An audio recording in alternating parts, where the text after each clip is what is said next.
Concept 17.1, Transcription and Translation Overview. In this concept, we will be discussing the flow of genetic information, the history of the discovery of transcription and translation, some basic principles, and the genetic code. Gene information generally flows one way, from DNA to RNA to the protein. This is called the central dogma because, for a long time, all organisms that we knew about followed this pattern. Then HIV messed everything up, but you don't need to worry about that for this class. Rather, let's go over the central dogma. All the genetic information in cells is stored in the form of a gene on DNA, or composed of DNA. When the gene is turned on, or expressed, an RNA copy is made. Remember, RNA and DNA are both nucleic acids, are very similar in structure. DNA is more stable, so it makes a better permanent storage platform. RNA is less stable, so it's better for temporary copies of genes. Then the RNA copy is used to make the specific protein. Remember, protein is a different macromolecule than either RNA or DNA. This is all so much gobbledygook, huh? Here's an analogy that may help. I have a leaky sink. Being a do-it-yourselfer kind of person, I decide to fix it myself. I check out a library book on how to do plumbing repair from my local library. On the way home, I happily visualize myself fixing the leak. The library book opened next to me on the counter. Then I visualize the faucet spraying water all over the room. I visualize the look on the librarian's face when she finds the soggy book in the book return. I decide to make a photocopy of the part that covers leaky faucets. Using the photocopy, I fix the faucet.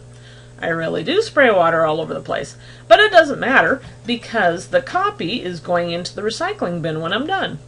Once I'm done, I have a fixed faucet.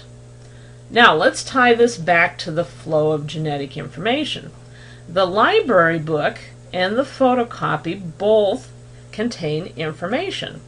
They are not the sink, but they give me the information on how to physically fix the sink. DNA and RNA, much like the book and the photocopy, contain information to make proteins. Proteins are like the sink, macromolecules that do stuff in the cell. DNA, like the library book, is a permanent copy that the cell protects. The RNA copy, like the photocopy, is a disposable copy of the DNA gene that is tossed into the cellular recycling bin once enough protein is made. So, how did we figure all of this out? Archibald Garrod was the first to suggest that genes dictated phenotypes through enzymes that catalyze specific chemical reactions in the cell. The specific example he used is for a disorder called alkaponiuria, or black urine. Garrod reasoned that most people have an enzyme that breaks down the chemical that makes the urine black. Those who don't have the enzyme have an inherited inability to make it. Later, Beadle and Totham worked with a pink bread mold species called Neurospora crassia. And this is what it looks like when it's growing on your bread. This is what it looks like under the microscope.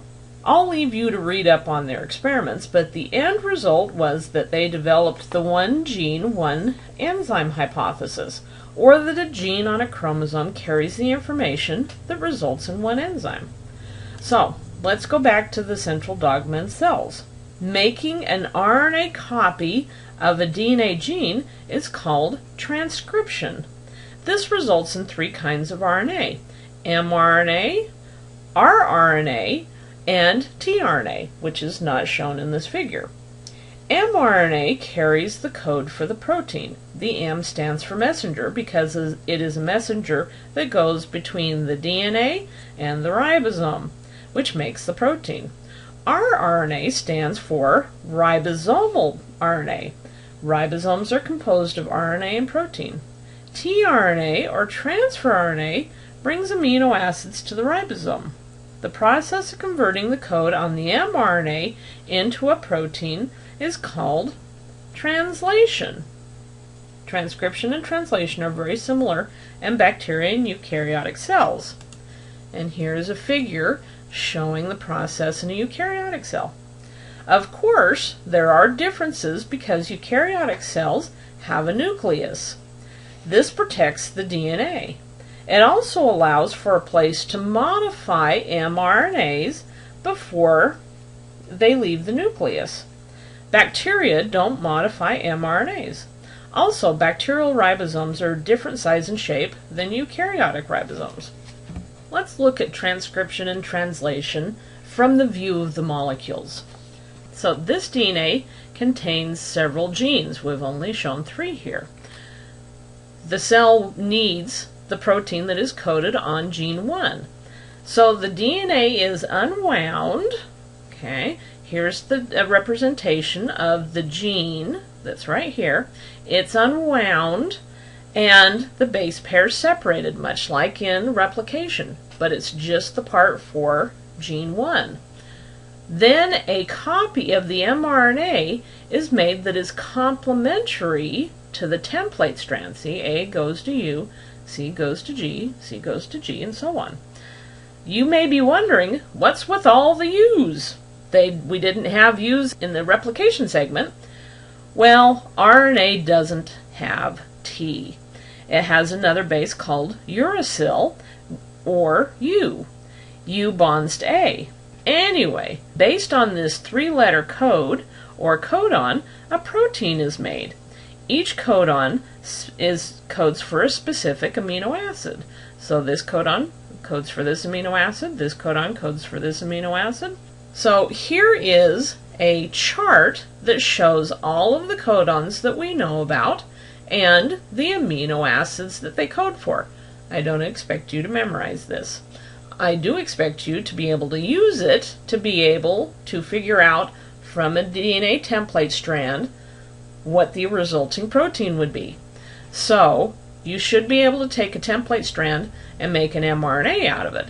Then from there you look at UGG and you find it on the chart. So let's see, UGG. No, that's UUG. Let's see, UGG. There it is. UGG, that codes for trip, just like it's down here. UUU, oh, that's easy. That codes for PHE, or phenylalanine. So hopefully this helps you understand how to use the chart. We'll be doing some practice in lectures, so don't worry if this is complete nonsense at this point. But make sure you write down any questions that you have so that you can ask me those questions during lecture.